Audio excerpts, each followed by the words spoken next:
ಸ್ನೇಹಿತರೆ ಎಲ್ಲರಿಗೂ ನಮಸ್ಕಾರ. ನೀವು ನೋಡೋಕೊಂತೀರಿ ಟೆಕ್ ಲೈಫ್ ಆ್ಯಂಡ್ರಾಯ್ಡ್ ಈ ಯೂಟ್ಯೂಬ್ ಚಾನಲ್, ಜೀವನದಲ್ಲಿ ವಿಜ್ಞಾನ ಮತ್ತು ತಂತ್ರಜ್ಞಾನ.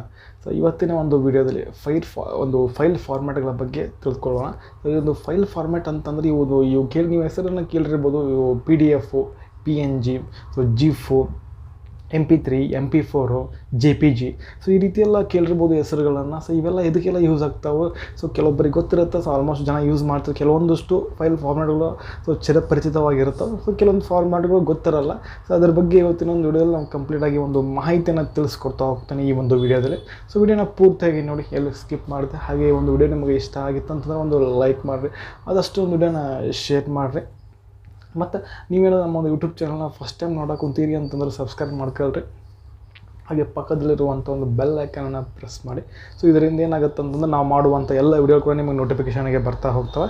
ಹಾಗೆ ಈ ರೀತಿ ನಿಮ್ಮ ಒಂದು ಸ್ನೇಹಿತರಿಗೆ, ನಿಮ್ಮ ಒಂದು ಫ್ಯಾಮಿಲಿ ಮೆಂಬರ್ಸ್ಗೆ ಈ ಒಂದು ವಿಡಿಯೋನ ಶೇರ್ ಮಾಡಿರಿ. ಅವ್ರಿಗೂ ಆಸಕ್ತಿ ಇತ್ತು ಅಂದರೆ ಈ ಹೊಸ ವಿಷಯಗಳ ಬಗ್ಗೆ ತಿಳ್ಕೊಳ್ಳಿಕ್ಕೆ ಆಸಕ್ತಿ ಇತ್ತು ಮತ್ತು ನಾಲೆಜನ್ನು ಗಳಿಸ್ಬೇಕಂತಿದ್ದರೆ ಅವ್ರಿಗೆ ಕೂಡ ಸಬ್ಸ್ಕ್ರೈಬ್ ಮಾಡ್ಕೊಂಡು ನಮ್ಮೊಂದು ಯೂಟ್ಯೂಬ್ ಚಾನಲ್ ಸಬ್ಸ್ಕ್ರೈಬ್ ಮಾಡಂತ ಹೇಳ್ತಾ ಬನ್ನಿ ಒಂದು ವಿಡಿಯೋನ. ಮೊದಲಿಗೆ ಒಂದು ಫೈಲ್ ಫಾರ್ಮ್ಯಾಟ್ ಹೇಳೋದಾದ್ರೆ ಒಂದು PDF ಅನ್ನುವಂಥ ಒಂದು ಫೈಲ್ ಫಾರ್ಮ್ಯಾಟ್ ತೆಗೆದುಕೊಳ್ಳೋಣ.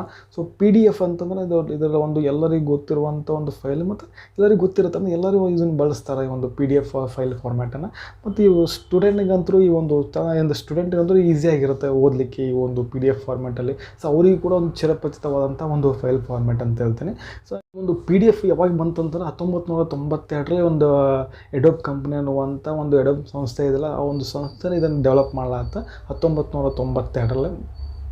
ಇಷ್ಟೊಂದು ಫೇಮಸ್ ಆಗಲಿಕ್ಕೆ ಕಾರಣ ಅಂತಂದರೆ ಇದೊಂದು ಪೋರ್ಟೇಬಿಲಿಟಿ ಅಂತಂದರೆ ಏನಾಗುತ್ತೆ ಅಂದರೆ, ಪೋರ್ಟೇಬಲ್ ಅಂತಂದರೆ ಈ ನಿಮ್ಮ ಒಂದು ಎಲ್ಲ ಒಂದು ಡಿವೈಸ್ಗಳಲ್ಲಿ ನಿಮ್ಮ ಮೊಬೈಲಲ್ಲಿ ಓಪನ್ ಮಾಡ್ಬೋದು. ಸೊ ನಿಮ್ಮ ಒಂದು ಲ್ಯಾಪ್ಟಾಪಲ್ಲಿ, ಕಂಪ್ಯೂಟರಲ್ಲಿ ಎಲ್ಲ ಕಡೆ ಇದನ್ನು PDFನ ಓಪನ್ ಮಾಡ್ಬೋದು.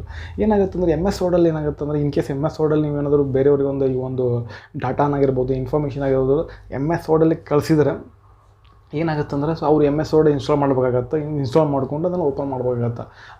ಆ ರೀತಿ ಇದರಲ್ಲಿ ಇರೋಂಗಿಲ್ಲ PDFಲ್ಲಿ.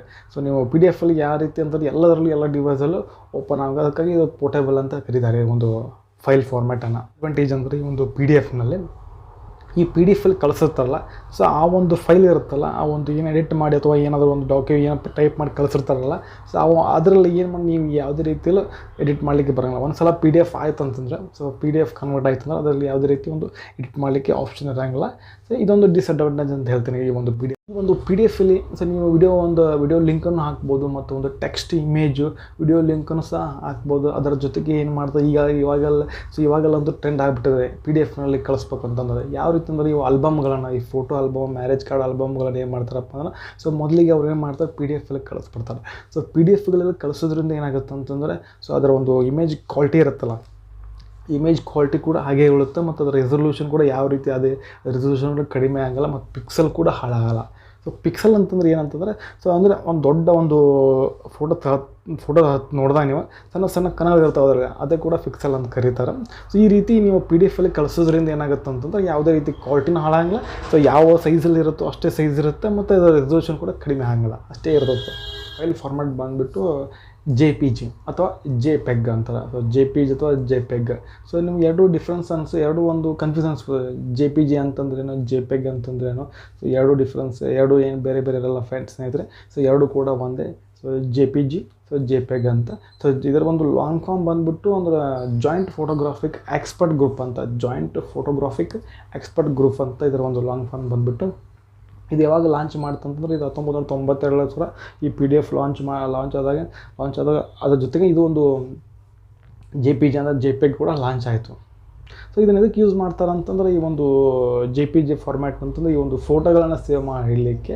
ಸೊ ಇದನ್ನು ಹೆಚ್ಚಾಗಿ ಯೂಸ್ ಮಾಡ್ತಾರೆ. ಸೇವ್ ಮಾಡಿರ್ತಕ್ಕಂಥ ಒಂದು ಫೋಟೋ ಆಗಿರ್ಬೋದು, JPG ಆಗಿರ್ಬೋದು, JPEG ಆಗಿರ್ಬೋದು, ಇದರಲ್ಲಿ ಸೇವ್ ಮಾಡಿರ್ತಕ್ಕಂಥ ಒಂದು ಫೋಟೋ ಏನಾಗುತ್ತೆ ಅಂದರೆ, ಸೊ ಅಂದರೆ ನೀವು ಆರಾಮಾಗಿ ಏನು ಮಾಡ್ಬೋದು, ಅಪ್ಲೋಡ್ ಮಾಡ್ಕೋಬೋದು, ಡೌನ್ಲೋಡ್ ಮಾಡ್ಕೊಬೋದು.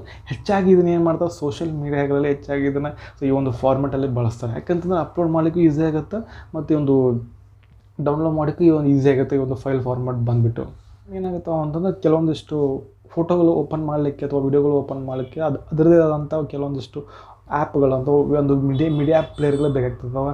ಆ ಒಂದು ವ್ಯೂ ಮಾಡುವಂಥ ಒಂದು ಆ್ಯಪ್ಗಳು ಬೇಕಾಗ್ತವೆ. ಆದರೆ ಈ ಒಂದು JPGಯಲ್ಲಿ ಫಾರ್ಮ್ಯಾಟಲ್ಲಿ JPEG ಫಾರ್ಮೆಟಲ್ಲಿ ಯಾವುದೇ ರೀತಿ ನಿಮಗೆ ಆ್ಯಪ್ಗಳು ಏನು ನೋಡ್ತಕ್ಕಂಥ ಒಂದು ಆ್ಯಪ್ಗಳು ಇದಕ್ಕೆ ಯಾವುದೇ ಬೇಕಾಗಿಲ್ಲ. ಸೊ ನೀವು ಯಾವುದರಲ್ಲಿ ಬೇಕಾದ್ರೆ ಈ ಒಂದು ಫಾರ್ಮ್ಯಾಟ್ ಇರ್ತದೆ ಮೊಬೈಲಲ್ಲಿ ಅಥವಾ ಕಂಪ್ಯೂಟ್ರಲ್ಲಿ ಅಥವಾ ಇದನ್ನು ಓಪನ್ ಮಾಡ್ಕೋಬೋದು. GIF ಅಂತ, ಈ ಜಿಫ್ ಅಂತ ಕರೀತಾರೆ. ಸೊ GIF ಅಂತ. ಸೊ ಇದರ ಒಂದು ಲಾಂಗ್ ಫಾರ್ಮ್ ಬಂದುಬಿಟ್ಟು ಗ್ರಾಫಿಕ್ಸ್ ಇಂಟರ್ಚೇಂಜ್ ಫಾರ್ಮ್ಯಾಟ್ ಅಂತ. ಇದರ long form so graphic interchange format. So ಇದು ಬಂದಿದ್ದು 1987ರಲ್ಲಿ ಬಂತು. ಇದು ಹೆಚ್ಚಾಗಿ ಅವಾಗೇನು ಬಳಕೆ ಇರಲಿಲ್ಲ, ಹೆಚ್ಚಾಗಿದೆ. ಸೊ ಇವಾಗ ಬಳಕೆ ಬಂತು ಅಂದರೆ ಇವಾಗ ರೀಸೆಂಟಾಗಿ ಒಂದು 21ನೇ ಶತಮಾನದಲ್ಲಿ ಏನಾಯ್ತಂದ್ರೆ ಇದು ಹೆಚ್ಚಾಗಿ ಬಳಕೆ ಮಾಡಕ್ಕೆ ಹೊಂತಾರೆ. ಈ ಸೋಷಿಯಲ್ ಮೀಡಿಯಾ ಆಯಿತು, ವಾಟ್ಸಪ್ ಆಯಿತು, ಹೆಚ್ಚಾಗಿ ಒಂದು ಜಿಫ್ ಫೈಲ್ಗಳನ್ನು ಫಾರ್ಮ್ಯಾಟ್ಗಳನ್ನು ಕಳಿಸ್ತಾ ಇದ್ರು. ಸೊ ಈ ಒಂದು ಜಿಫನ್ನು ಟ್ರೋಲ್ ಮಾಡ್ಲಿಕ್ಕೆ ಸಲುವಾಗಿ ಯೂಸ್ ಮಾಡ್ತಾರೆ. ಅಂದರೆ ಇನ್ನೊಬ್ಬರನ್ನು ಟ್ರೋಲ್ ಮಾಡೋ ಸಲುವಾಗಿ ಜಿಫ್ ಫೈಲ್ಗಳನ್ನು ಉಪಯೋಗ ಮಾಡ್ತಾರೆ. ಅದರ ಜೊತೆಗೆ ಏನಾಗುತ್ತೆ ಅಂದರೆ ಈ ಒಂದು ಜಿಫಲ್ಲಿ ಏನಾಗುತ್ತೆ ಅಂದರೆ ಯಾವುದೇ ರೀತಿ ನಿಮ್ಮೊಂದು ಸೌಂಡ್ ಇರಲ್ಲ, ಸೌಂಡ್ ಕಡಿಮೆ ಇರ್ತದೆ. ಸೊ ವಿಡಿಯೋನೂ ಕೂಡ ಕಡಿಮೆ ಇರ್ತದೆ. ಶಾರ್ಟ್ ವೀಡಿಯೋಸ್ ಅಂತ ಇರ್ತಾವೆ. ಸೊ ನೀವು ನೋಡ್ತಿರ್ಬೋದು, ನಾನು ಇಲ್ಲಿ ಸ್ಕ್ರೀನಲ್ಲಿ ಹಾಕಿರ್ತೀನಿ, ಆ ರೀತಿ ಶಾರ್ಟ್ ವೀಡಿಯೋಸ್ಗಳಿರ್ತಾವೆ. ಸೊ ಆ ರೀತಿ ಒಂದು ಸೌಂಡ್ ಅಂದರೆ ಸ್ವಲ್ಪ ಟೈಮಲ್ಲಿ ಸ್ವಲ್ಪ ನಿಮಗೆ ಒಂದು ಟ್ರೋಲ್ ಮಾಡಲಿಕ್ಕೆ ಈ ಒಂದು ಜಿಫ್ ಫೈಲ್ಗಳು ಉಪಯೋಗ ಆಗ್ತಾವೆ. ನಿಮಗೆ PNG. ಸೊ PNG ಕೇಳಿರ್ತೀರಿ ಅಂತ ಅನ್ಕೊಂತೀನಿ. ಸೊ ಎಲ್ಲರೂ ಚಿರಪರಿಚಿತವಾದಂಥ ಈ ಒಂದು PNG ಫಾರ್ಮ್ಯಾಟ್. ಸೊ ಈ ಒಂದು PNG ಫಾರ್ಮ್ಯಾಟ್ ಬಂದುಬಿಟ್ಟು ನಿಮಗೆ 1997ರಲ್ಲಿ ಬಂತು. 1997ರಲ್ಲಿ ಈ ಒಂದು PNG ಫಾರ್ಮ್ಯಾಟ್ ಬಂತು.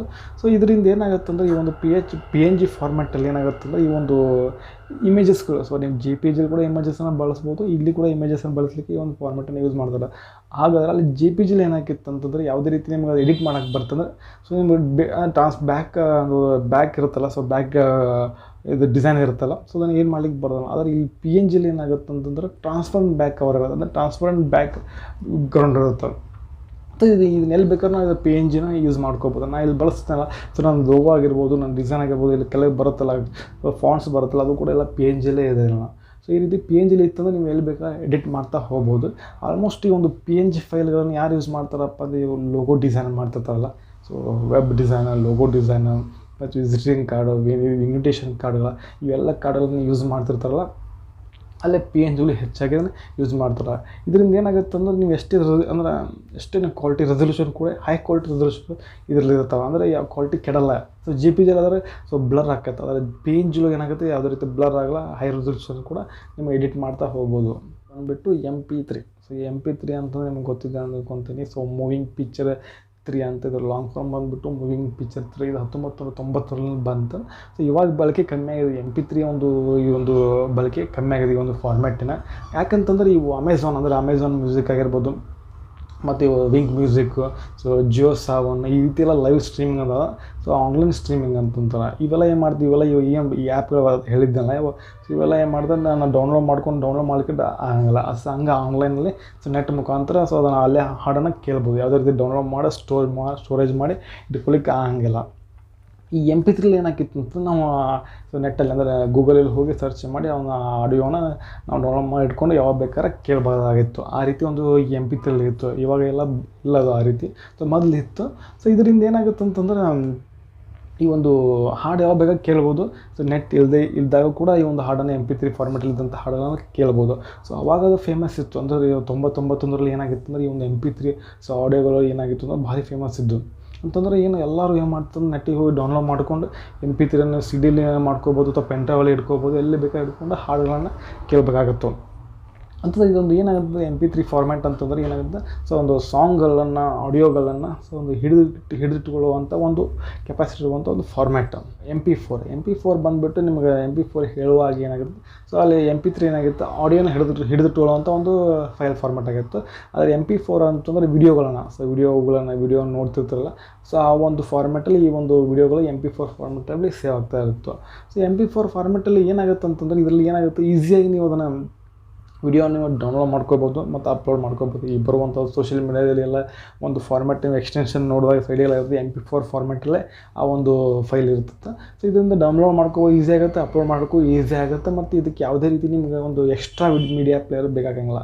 ಈ ಒಂದು ಆಡಿಯೋ ಇದೊಂದು ವಿಡಿಯೋ ಪ್ಲೇ ಮಾಡ್ಲಿಕ್ಕಂತಂದ್ರೆ ಆ ಒಂದು ವಿಡಿಯೋ ನೀವು ಪ್ಲೇ ಮಾಡ್ಬೇಕಂತಂದ್ರೆ ಅದಕ್ಕೆ ಯಾವುದೇ ರೀತಿ ಎಕ್ಸ್ಟ್ರಾ ಒಂದು ಆ್ಯಪ್ಗಳು ಬೇಕಾಗ್ತದೆ. ಅದೇ ನೀವು ನಾರ್ಮಲ್ಲಾಗಿ ಆ ಒಂದು MP4 ವಿಡಿಯೋಗಳನ್ನು ನಿಮ್ಮ ಮೊಬೈಲಲ್ಲಿ ನೋಡ್ತಾ ಹೋಗ್ಬೋದು. ಇದಾಗಿತ್ತು ಇವತ್ತಿನ ಒಂದು ವಿಡಿಯೋ. ಸೊ ಈ ಒಂದು ಫೈಲ್ ಫಾರ್ಮ್ಯಾಟಿನ ಬಗ್ಗೆ ಅರ್ಥ ಇದೆ ಅನ್ಕೊತೀನಿ. ಇನ್ನೂ ಹಲವಾರು ಫೈಲ್ ಫಾರ್ಮ್ಯಾಟ್ಗಳು ಸಿಗ್ತಾವೆ ಫ್ರೆಂಡ್ಸ್. ನಿಮ್ಗೆ ಯಾವ ಈ ಒಂದು ಫೈಲ್ ಮಾಡೋದು ನಿಮ್ಗೆ ಯಾವುದು ಗೊತ್ತಿದೆ ಅಂತ, ಸೊ ಯಾವುದು ಗೊತ್ತಿಲ್ಲಪ್ಪ ನೀವು ಕಮೆಂಟ್ ಮಾಡಿ, ನಾನು ಅದ್ರ ಬಗ್ಗೆ ಹೇಳ್ತಾ ಹೋಗ್ತೇನೆ ಫೈಲ್ ಫಾರ್ಮ್ಯಾಟ್ ಬಗ್ಗೆ. ಸೊ ಈ ಒಂದು ವಿಡಿಯೋ ಇಲ್ಲಿಗೆ ಮುಗಿಸ್ತಾ ಇದ್ದೇನೆ.